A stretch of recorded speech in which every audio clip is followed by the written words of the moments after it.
Okay, great. Well, okay, hang on, let me restart. Sometimes I get too preppy with when I know what I'm gonna say, and then it sounds fake, and then I just start laughing at myself. You should have seen OC and I recorded our first Uh, episode. It's only 20 minutes because we were pissing ourselves laughing the entire time trying to figure this out. And then we kept talking over each other because we can't see when mouths start to move. Like, I can't really see you guys at all right now.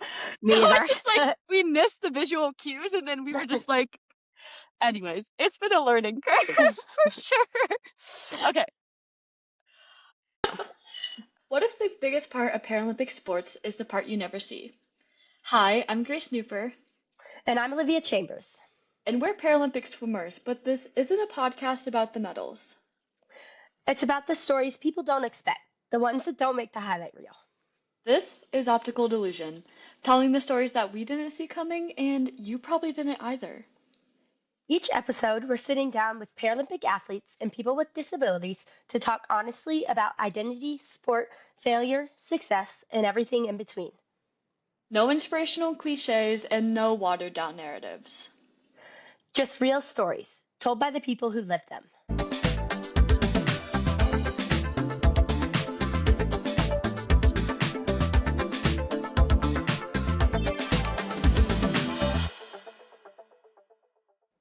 Hello, everyone. Thank you for joining us today on this episode. Today's really exciting because we have two members of Team USA's women's sled hockey team. Here is Maddy and Kelsey. Woo! Thank you both so much for joining us today. Yeah, thank Yeah. you for having us. Yeah, thanks for having us. We would love to start with little introductions from each person. So, if everyone wants to go first, just give a little blurb about yourself just to kind of start us off. No, you go first. Okay. All right. My name's Kelsey DiClaudio. I've been playing sled hockey for about 20 years now. And it's been my main adaptive sport, my everything. I'm from Pittsburgh and I still live in Pittsburgh. And I currently work at an animal shelter. But yeah, sled hockey's been a constant in my life for 20 years, and getting to the games has just been a dream of mine for as long as I can remember now. So that's all I want, is to get to the Paralympics in sled hockey. 20 years? Yes. How old were you when you started? 8 years old. Oh, that's so cool. That's really I love that. Yeah, so I can go next. Mhm. My name is Maddy Eberhard. I, as well as Kelsey, actually started playing sled hockey when I was 8. And so, Babies. yeah, the pictures are so cute of seeing us in the Oh. sleds at that size. Oh. And then as well as Kelsey as well, we both made the national team when we were 13, which was actually at the time the youngest that you could make the team. So that was really cool. I've been playing with Kelsey since then, on the women's national team. I'm from Buffalo, New York, and I also still live there. I went to Canisius University and got my bachelor's degree in exercise science, and then I'm working on my MBA right now. I compete in sled hockey, and I used to compete in adaptive rowing on the national team as well. So competed in world championships there, and then obviously with sled hockey competing in world championships still. So yeah, as Kelsey said, I think we're just really excited to be here and kind of provide some more information on women's sled hockey and kind of grow the game to get to that world championship and further world championships and Paralympics. Oh my gosh. That's And so cool. you guys have been teammates then for 15 years? Oh, wow. Yeah, like That's I think 10. Yeah, like 10, because 10? she's younger than me. Gotcha. Okay. But yeah, we've known each other forever. I've known Maddy since she was like itty bitty. Oh, baby. That's so cool. That's How so did y'all- special. Yeah. How did y'all get started in sled hockey, since y'all both started so young? And I feel like it's just not, especially on the women's side, a very popular or well-known sport. Yeah, so for me, I actually started by chance. I wasn't really looking for any adaptive sports to try. I never, at that point, I never tried any adaptive sports. But the school I was going to, a girl who was a little bit older than me, who also went to the school, she volunteered for the local sled hockey organization in Pittsburgh, and she noticed me in the school. Very visibly disabled. She noticed me in the school and then sought my mom out and told us about it, and I went down and I tried it, and as soon as I fell in love with it right away. Um, so that's kind of how I started, and it's been my number one sport ever since. So yeah. That's so cool. She Yeah. just scouted you out. Yeah, basically, I guess, in a way, yeah. Oh my I gosh. feel like that's such a common introduction to adaptive sports. I also was kind of scouted out. Growing up in Buffalo, it's a big hockey town as well as Pittsburgh. So I was at like a game for my dad was playing at the time, and somebody from the like men's Paralympic team came up to me and was like, "You clearly like hockey. You're at an ice rink. Like, have you ever tried sled hockey?" And we had no idea what it was because I also like have a like physical disability that's also very apparent. And so we were like, no, we've never tried it, but same thing. We went and skated and like never looked back. Oh my gosh. Would That's you so guys cool. want to give a little, like, just a short sentence to describe what your physical disabilities are? Yeah, so, I have a tethered spinal cord. I've had 5 neurosurgeries on my back, and each one of them kinda damaged my spinal cord to the point where I no longer am able to walk. So I'm just a full-time manual wheelchair user. Gotcha. All right. Okay. And I was born with Larson syndrome. It's a really rare genetic disorder that my joints were dislocated in my like legs when I was born, and I was born without ACLs. So Oh, I've had like a few surgeries and wear knee braces still. But other than that, like it allows me to compete in these awesome sports. So I'm grateful. Yeah, you guys both saying that you got scouted, like, so OC and I are both vision impaired, if you can't tell, and with the optical delusion pun as the podcast name. But I had swam able-bodied my whole life, and then going into college, like halfway through, one of my teammates' mom came up to me and she was like, so I mean this with so much respect, but they're from Norway. She was like, I have para swimmers in Norway who see better than you. Like you should try para sport. And I was like, oh, okay. But I'm so glad she did because I think a common theme that OC and I see with a lot of our guests is Mhm. that para and adaptive sports just opens a world of like acceptance and confidence and community that like wasn't there before. Yeah, I feel Absolutely. like yeah, my story is pretty similar, but just like, well, I grew up able-bodied. I didn't go become blind until I was 16, but then I had like it took me forever to just like accept who I was, and it was actually like my college coaches who came up to me and were like, well, they went up to my mom first and like, I think she should try this, and then finally like were brave enough to come up to me, and I was like, I don't think it's for me, but then I was like, well, maybe, and I'm so glad I did because it's been such an amazing experience. And I want y'all to get the Paralympic experience I because it's just know. so like life changing and it's insane. But so kind of going into that, like what kind of needs to be done in order for women's sled hockey to be entered, and is it still possible for women's sled hockey to be like able to be in the 2030 Paralympics? Yeah, so right now we need our main thing is we need to host another world championship somewhere in order to make our bid in time for 2030. And we also need to have 8 formed international teams. We currently have like 5-ish, I would say maybe 6-ish. There's some teams that haven't come out of the woodwork yet. Um, but there's nations doing things behind the scenes. Um, and to be considered an actual team, you need to have 7 skaters and 2 goalies. So that's what you need to form a team. And we need 8 of those in another world championships in order to make our bid by 2027 to make the 2030 Oh, Paralympics. And one of the biggest barriers and obstacles right now for us is funding. Uh, so hockey in general is such an expensive sport, and then when you get to para hockey and how unique the equipment can be, how less accessible ice can be, how less accessible getting involved in a team can be, it becomes just that much more difficult regarding funding and getting the finances that are needed to put these tournaments on. So that's our main barrier right now is funding and getting world championships going and three more teams formed in order to make our bid for the games. I had heard somewhere that you guys, and I don't know if it was specifically you two, but that USA women's sled hockey was going international and like hosting camps to train up athletes. Was that something that was recently happening? Yes, I believe is it in June, Maddie, that development camp that's going on in Finland? I think so. The registration is closed for it, but it is happening. Yeah. Okay.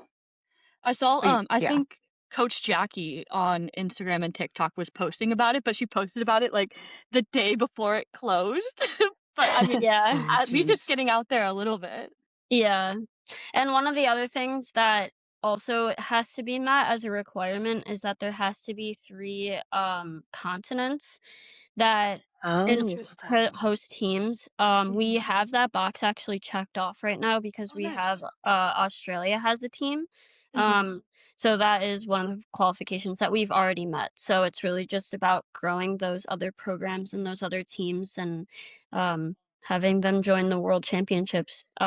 We had a team called Team World at our Mhm. last and like previous world championships. So it kind of gave an opportunity to any woman that didn't have a host country to participate with.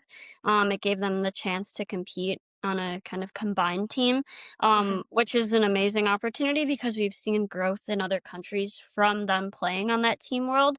Um, but that unfortunately can't count as one of the teams. Obviously, for the Paralympics, they can't consider a team world Gotcha. competing. But that's been a great kind of opportunity for people and a great feeder program for some other countries to grow their teams. Yeah, I can imagine. And speaking of world championships, so correct me if I'm wrong, but upon some research, was 2025 the inaugural world championships for women's sled hockey?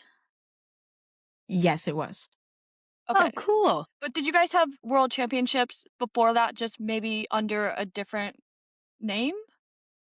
So they were prior to the World Championships, which was our first like considered it gets really blurry and confusing Okay. with the Fair. growth of women's sled hockey and how it's developed and stuff. But prior to the our first World Championships in 2025, we had 3 women's world challenges, which Mm. the format was kind of like the same thing as you would see in a world championship. It just wasn't considered an official world championship, if that makes sense. Yeah. Mhm. Okay. But you guys walked away last year on top with the Yes. gold. Yeah, Let's go. Congratulations. That yeah, is so exciting. Thank you. thank you. Yeah, we've had like Kelsey said, the world challenges or like and with those, it wasn't recognized by the IPC, so that's kind of why the 2025 World Championships was recognized as the World Championships because we had representatives from the IPC there. Um, Gotcha. but yeah, so all the other ones feel just as important for us because it's like, we've been there since, the beginning Yeah. when it was like us and Canada and a team Europe. And we would play in, like, the most isolated parts of, like, Norway, Oh.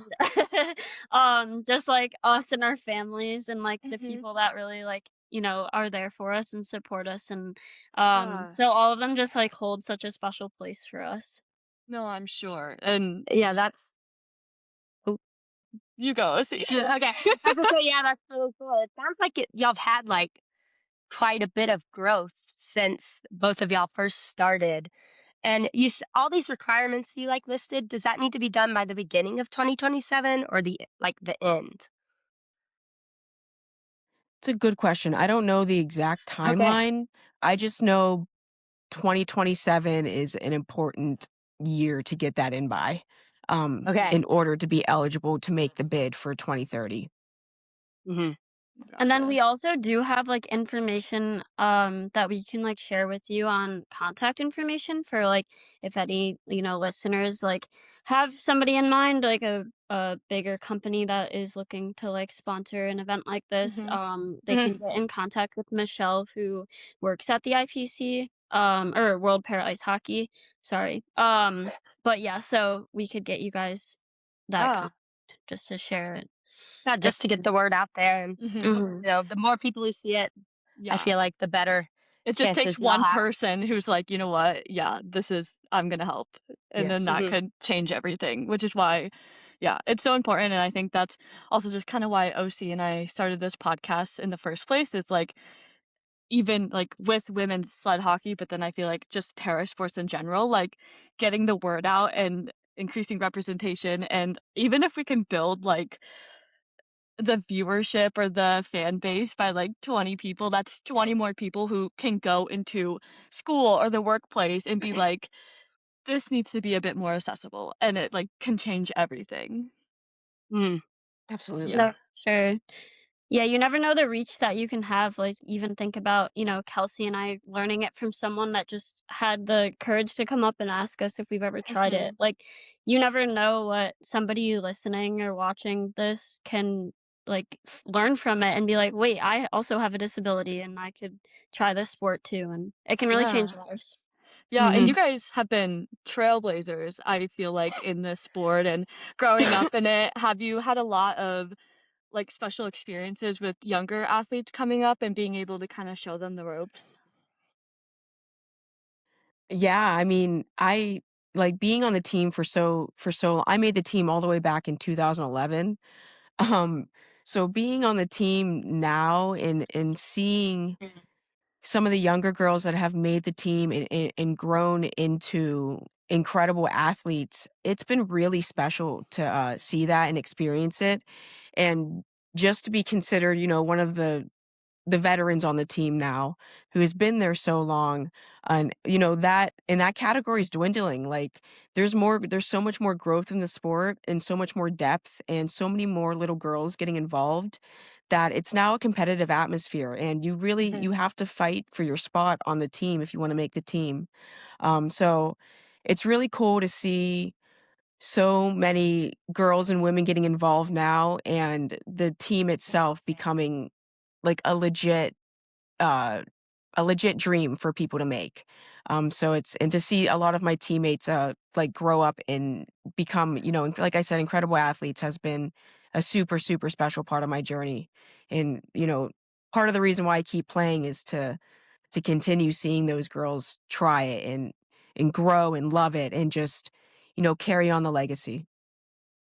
Yeah, Yeah. definitely. I feel like with para swimming, we have a bunch of like smaller para meets that aren't necessarily like, that I don't want to say important, but like I guess I will say important for the more like the Paralympic swimmers to go. But when you go to a couple of them and you see those like little kids just getting into the sport and starting it, and they barely know how to swim, they can't really do it legally yet, but they're just so happy to be there. It's so cute. It's like one of my favorite things ever, even if that meet isn't necessarily like the biggest or like the most like expensive and extravagant with all the lights and, call rooms and everything. But just seeing those kids is always so fun.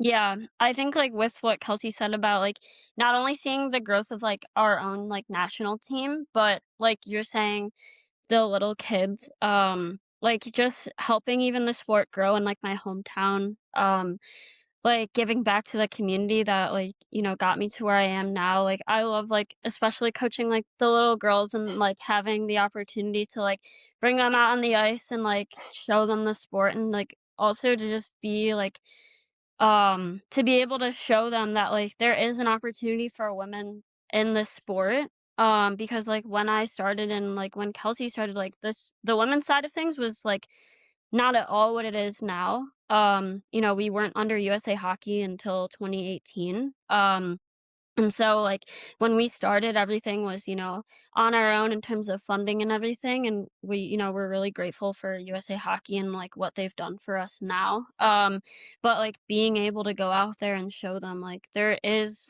a spot for you like in this sport as a female if that's what you want to pursue in like terms of competing at the highest level. Yeah, that's really great. I just like having that support from USA Hockey and like coming in 2018, I feel like there's still a lot of programs that are hoping to merge with their able-bodied counterparts. So it's just so like I mean, it should be the standard, right? But it's also just so great that USA Hockey like took you guys in and was able to help you just build up the program. And I also love Maddy, and I don't know Kelsey if you're coaching as well, but I love that you're coaching and able to just kind of see those like full circle moments.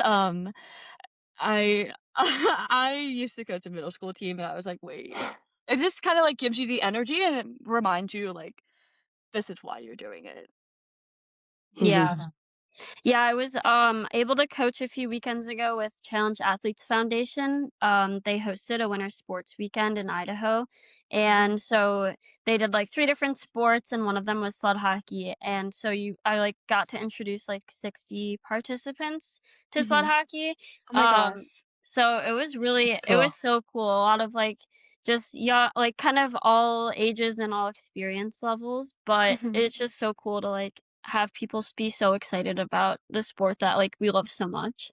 Yeah. Now, at those like events where you're introducing people to the sport, I feel like with track and like while swimming can become an expensive sport, really all you need for the first thing is like a swimsuit, cap, and goggles. But for sled hockey, like I feel like you need a custom sled. So, how do you go about like these introductions? Is it just like, do they get to try out the sport if they don't have a sled? How do you go about just kind of, you know what I mean? Like introducing these kids to it. Mhm. Yeah, so at a lot of these at different camps and demonstrations and stuff like that, the whoever's hosting whatever local sled hockey organization or CAF or whatever it may be, they'll have like a surplus of just of like sleds that you can get in and Okay. try. Like the organization will probably have a certain amount of sets of sticks and sleds if anybody wants to try. So that's typically how you do it. And then if you want to get more, if you find that you really like it and want to get more involved, then that's when you see people making commitments to actually buying the equipment, buying sticks and gear and stuff like that. But typically, when you are just getting introduced to it, like for myself, when I just got introduced to it when I was 8 years old, I borrowed the organization's sled sticks equipment and stuff like that. And as it got more serious, I started getting, obviously buying my own equipment, but when it comes to sleds, I started getting more like a custom bucket, measuring things to, where it needs to be measured to. So the sled itself feels like it's a extension of your body, which is what you want. But Mm. yeah, that's typically how it goes. Okay, that's really cool. Yeah. Yeah. Yeah, and I think also something that is like kind of special for hockey as a sport is we actually all play for like a local program that if in your area there's like an NHL team, you get like kind of sponsorships and funding from them. Like personally, I live in Buffalo, so the Buffalo Sabres are like our kind of like sponsor, and they give us like a lot of money to the organization. So a lot of that does go back to like getting sleds for people to try out, especially like the youth teams, just like kind of investing in some more equipment and things like that. So that is really like kind of special about hockey is like we have the opportunity to have like an investment from NHL programs. Do you guys have more like regional teams that you compete on when you're not competing for Team USA? Is that kind of with the NHL programs? Yes. So yeah, so Maddie competes for the Buffalo Sabres sled hockey team, and Okay. I compete for the Pittsburgh Penguins sled hockey team. So cool. Oh my gosh, I've been Oh, to Pittsburgh a few times. My college roommate's from there, and we would like go to the strip, and the Yes. amount of Penguins things everywhere, I was like, okay, these people really love their hockey. Like, that's so Yes. cool. We are a hockey town through and through. You said that's really cool. you pronounced tournament, and I was like, yeah, she's from Pittsburgh. I was like, yeah, okay. Oh my gosh. And so Kelsey, I saw on your Instagram that you're up for an award, I believe in April is when it gets announced. Can you tell us a little bit about that? Yes, so I'm nominated. I'm one of 6 nominees for the World Sports Person of the Year award. And it's put on by Laureus. Um so it's I think the IPC is the one that picks the disabled athletes. But yeah, a lot of the best athletes from all around the world are going to be getting together at this event, just to, whether you're a nominee or you're there with your partner or whatever, just to celebrate sports and, the greatness that can come out of it. But yeah, so I'm one of 6 nominees, and I'm just grateful that hopefully by being a nominee, I can get the word out more about women's sled hockey and what our goals Yeah. are. But yeah, super exciting. It's going to be in Spain, and it's going to be on Ooh, April 20th is the event.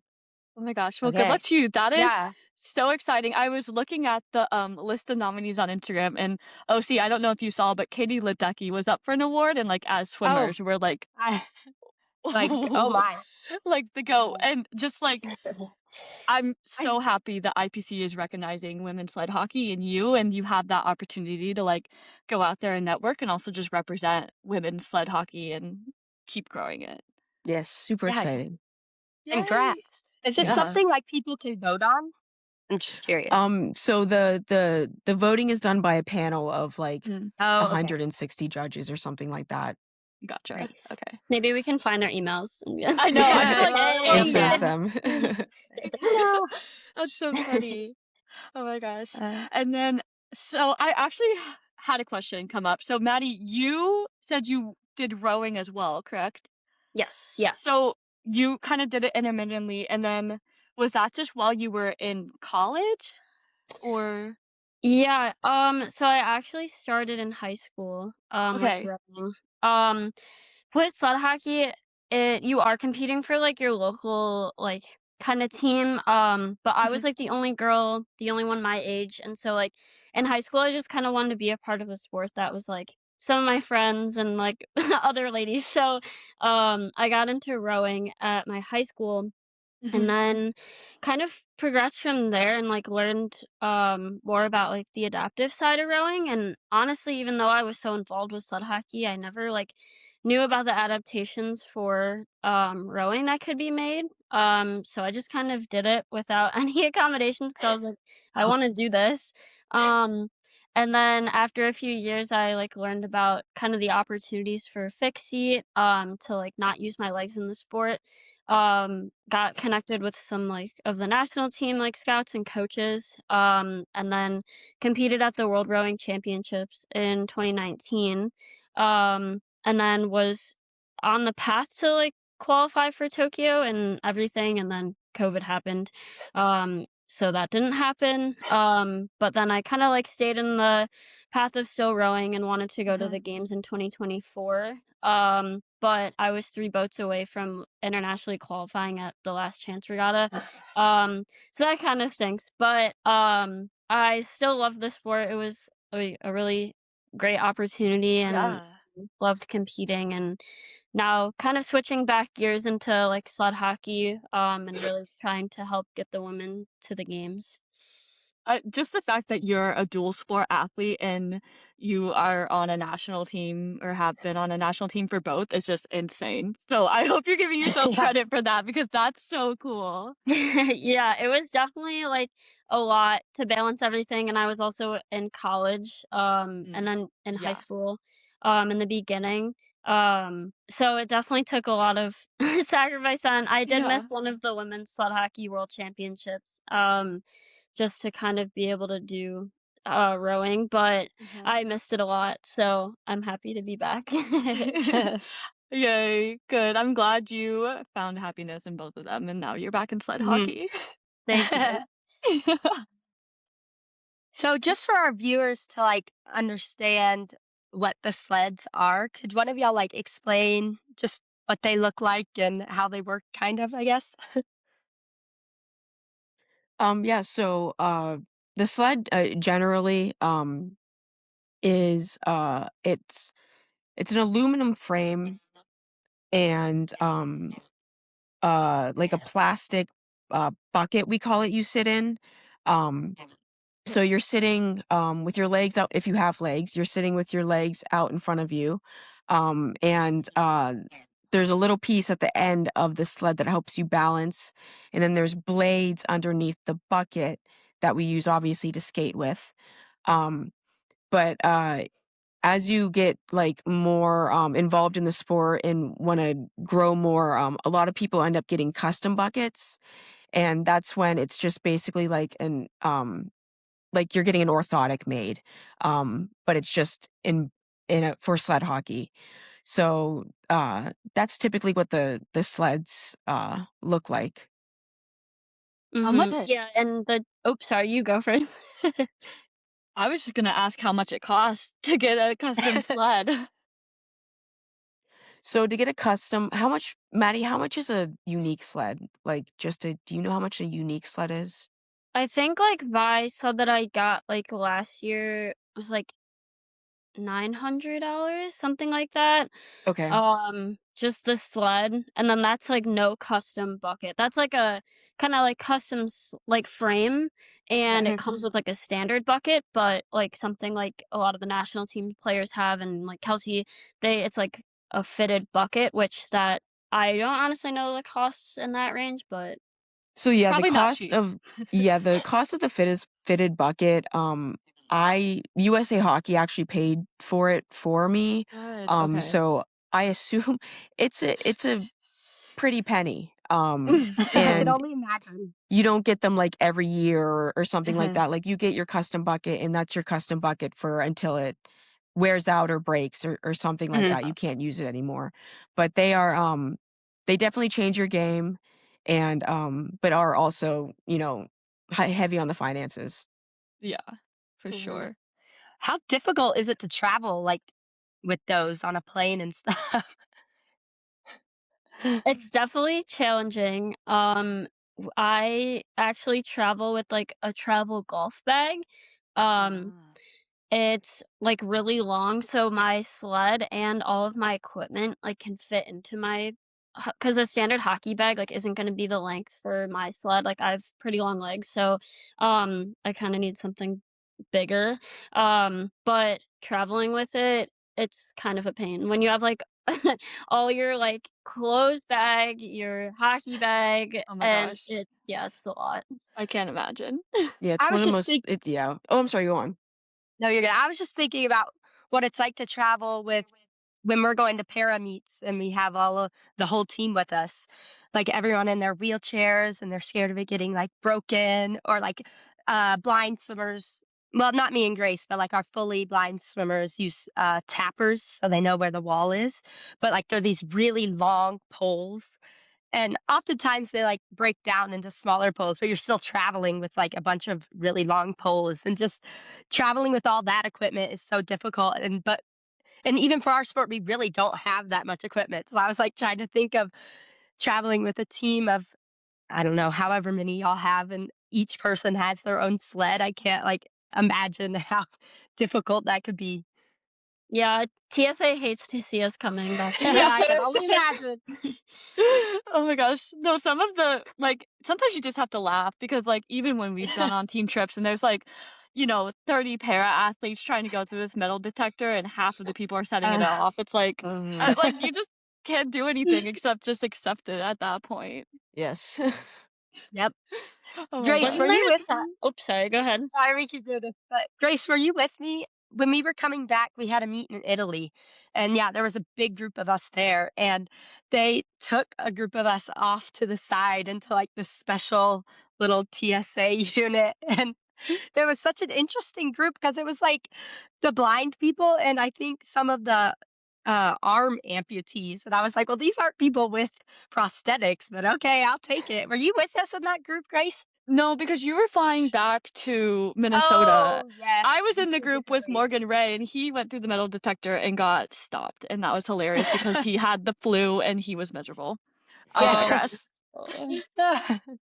Kelsey, wasn't there a time when they were, like, you could either bring your equipment or your chair. Like, they were like, "We don't have enough room on the plane." Well, What? yeah, one Yes. time I was booked on a flight and I got to like the ticketing counter and they were like, "We can't bring your hockey bag and your wheelchair onto this flight. Like the plane itself is too small."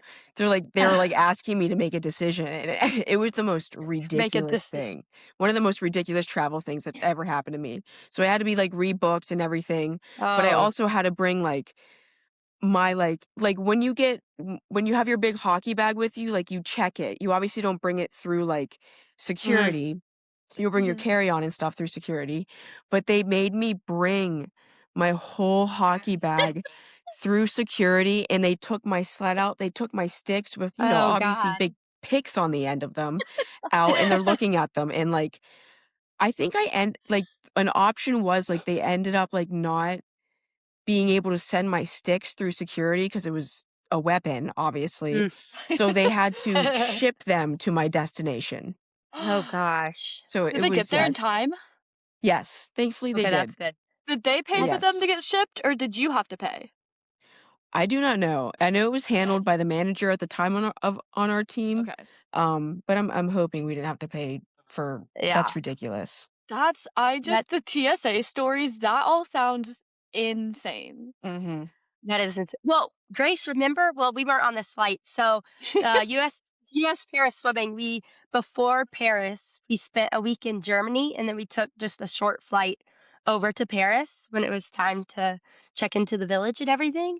But me and Grace were on a different flight, but like the flight with most of our team, since there were so many wheelchairs, the plane was too heavy. Do you remember hearing about this, Grace? I The, do, yeah. the plane was too heavy, so they were like, we're gonna have to take some of these wheelchairs off.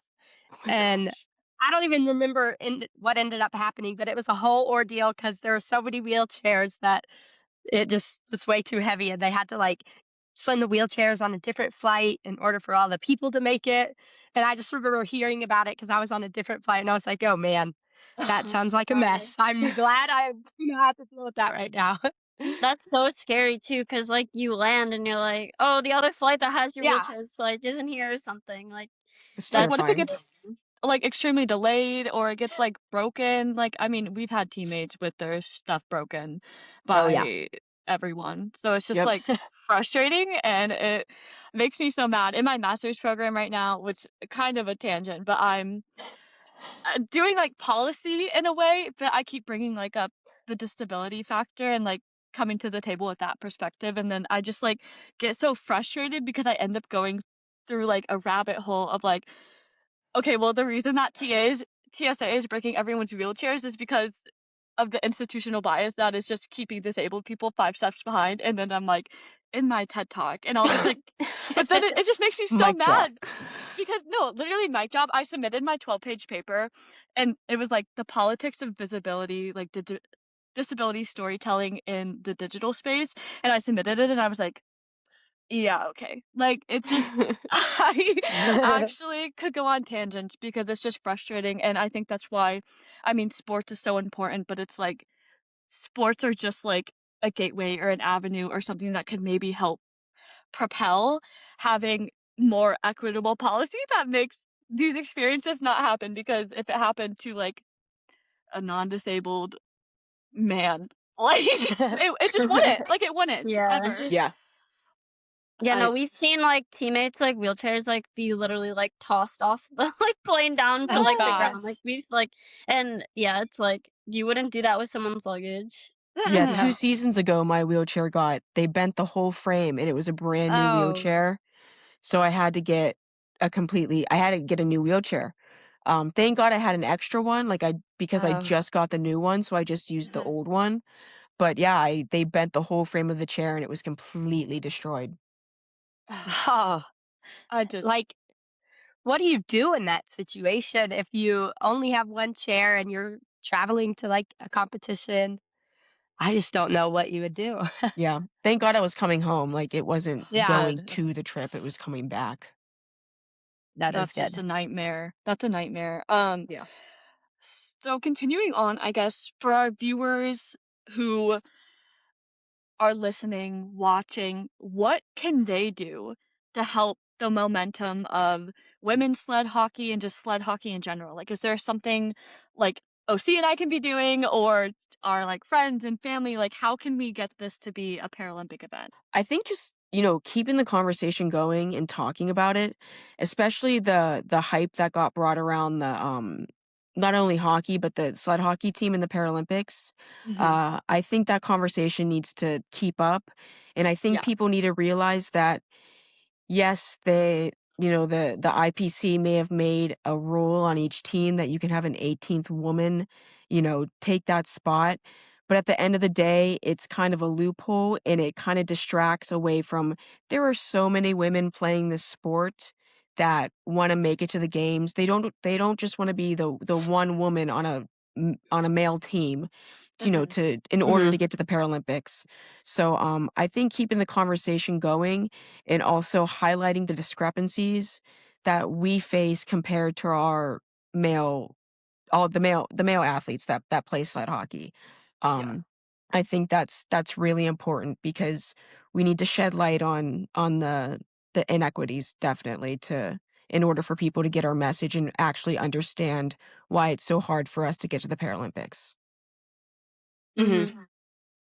Yeah, and Yeah. I think like what you guys are doing is like so important in growing that as well because like podcasts and like different interviews like really kind of open up doors to like let athletes like Kelsey and I like share our stories and like share the sport with everybody. So like Mm-hmm. I really thank you guys for like bringing us on and Yeah. letting us kind of have this opportunity because that's like word of mouth is like the biggest thing here. Mm-hmm.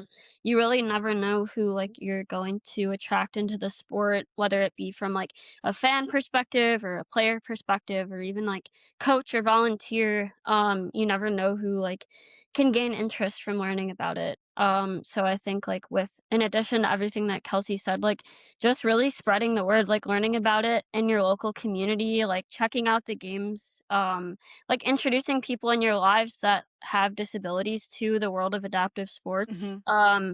and like showing them that there's options and just, advocating for the growth of for us specifically this Yeah. game, obviously. But yeah. Yeah. No, I'm just sitting here and I can't imagine. I mean, we saw a lack of Paralympic coverage in Milan as it is, but I can't imagine you guys get much coverage when you have like domestic events and even with international events. So if there's any domestic events that OC and I can come and do like behind the scenes content or like just do anything to help, even just Mm. volunteer, let us know because I would A, love to meet you guys in person, and B, just love to be around the sport and learn more about it because you guys are just so cool, and I'm sure it's such a fulfilling experience, but also an important one that needs to continue to be talked about. Thank you. Yeah, we actually Yes. have an event coming up in like 3 weeks. Oh, Ooh. cool. Well, let We were us about to know. ask if you had any Yeah. Yeah, upcoming what's events for next? sled hockey. We have an event with Canada coming up in a few weeks. Kelsey, you want to talk more about it too? Yeah, so we're gonna be going to Ottawa to have a 3-game series against Ooh. Canada. Okay. We'll be flying out, I believe, April 8th, and Mhm. then the games will start, I think, the 10th, 11th, and 12th will have games. I don't know any of the information whether they're going to be streamed or anything like Yeah. that. In Parasport, obviously you guys know, sometimes you don't get streamed or you find that out at the Mhm. last minute that you're getting, some coverage here and there. So Yeah. I don't know anything about that, but that is our next training camp / competition with the women's national team. Sick. Cool. We could hype Okay. y'all up. Yeah, let us know when you know more details. We will do our best to promote it. Mm. I want to Thank you. watch. I I do enjoyed too. watching sled hockey at the Paralympics. I have to be so honest. I have never watched a game of hockey, like able body hockey or sled hockey before watching sled hockey this games. I'm hooked. I'm so Yeah, invested now. I'm like, wait, this is so fun. it is a lot of fun. That's one of the biggest things I feel like we hear from people is especially people that try it. They're like, Mhm. "This is insane." Like, what do you mean you're like on these like two like skate blades that are, like, really narrow, and you have, like, literal weapons in your hands that are, like, Right? sticks with, like, sharp ice picks, and, like, you're flying down the ice, and, like, it's full contact in the Mhm. women's side of things as well as the men's, whereas, like, in stand-up hockey, you can't, like, check as a female, like, it's, Oh. so they're like, "Wait, you, like, slam people into the boards, and you're, like, this high off the ground," and, like, it's people love it when they try it. Even just Oop. you got it, I was just OC. I was just gonna ask if it was hard to balance on one of those because Grace and I was talking about this when we were watching. Like, is it incredibly hard to balance on just the two blades? Yeah, so when you first start out, your blades will be like really wide underneath Okay. you, and then as you progress, you'll make them closer and closer. And depending on like what kind of style you play, your Mhm. blades can be like closer together or like farther apart if you want more stability. But definitely it takes like a lot of practice to get to the point of balancing 'em when they're really close. Wow. I Yeah, I can't imagine having the strength to do that. Also, your arms have to be huge. I'm like watching these players, I'm like, Yeah. wow, what do you bench? Like, just tell me what you bench. I want to know. I think, yeah, sled hockey is also, like, unique in the sense that, like, in stand-up, you're using, like, your arms for, like, everything stick handling related and shooting, and you're Mhm. skating with your legs, but, like, in sled hockey, you're using your arms for all of that, so, like, you're skating with your arms, you're stick handling, and you're shooting with your arms, like, everything's happening, like, with your arms, so, like, it is just, like, an extra, like, challenge where it's, like, it makes it so fun, but it is just, like, that extra level of, like, wow, like, you have to be so good, like, to do Yeah. all of this at the same time. Like, Yeah. just spinning like, the stick around to, like, handle the puck or, like, to propel yourself. I was just thinking about that, and I'm like, "I don't know if I have the coordination to do that."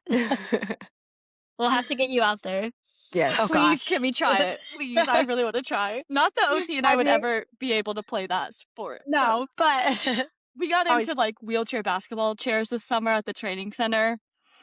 We're not great. we didn't even Try. touch a basketball, but No, we didn't even touch the basketball, but we raced across the court and OC we beat me did. every time. So I know OC and I have really enjoyed hearing both of your experiences as women's sled hockey players, and we are just so grateful you guys have come on the show today. But to wrap it up, I think OC has a question for you both. So, yeah, what's a story in your life that you did not see coming? Um, I think with, like, joining the women's sled hockey program, I'd say the biggest thing is just, like, the sisterhood that's formed from it. I've, like, met some of my best friends and, like, Kelsey being one of them, but just, like, really, like, sisters from it. Like, I've grown such a big family from, like, both my local program and then, like, the women's national team, and then, like, all the people that you meet internationally. But, like, just being able to come back to, like, that core group of, like, girls that, like, I play with and, like, represent Team USA with is, like, something that I wouldn't, like, trade for anything. And I really, like, never expected, like, at 8 years old, like, joining this sport and, like, really, like, growing a second family and, like, making those friendships and forming, like, those connections with people. Yeah. That's so special and sweet. Oh my gosh. And that's what sports is all about, really, at the end of the day, Mhm. is the relationships you make. As I say, I feel like we can all relate to that, especially within the disability like community. Because before, like para swimming, I did not know any other visually impaired people or really disabled people. And yeah, coming into the sport and just meeting all of my now teammates, it's been amazing. Sweet. Kelsey, what is something that you didn't see coming? Maddie kind of took my answer, but I'm gonna try to make it a little different. Um, but yeah, like getting started in this sport, like I never realized how much the disabled community or the parasport community could make, how empowering it can be and how impactful it can be in someone's life. And then just starting out, on a club team in Pittsburgh, obviously there's mostly boys and men that are playing. So I never really had that connection, that girlhood connection with, anyone, when I was first starting out. And then making the women's team, it kind of just was so it was so special to find other women that have the same passion as you. And then as the sport develops, more women are getting involved, and you're going to play internationally, and then you meet other girls who may be in Norway or Germany or wherever it may be that are also playing. And I think that you create these bonds that are very special. And outside of sport or outside of parasport, you can't really find maybe in your work life or your everyday life, like those bonds. But it definitely is like gaining a second family, and the sisterhood of it all is just, it keeps me going, honestly, in the sport. Now it's what keeps me going.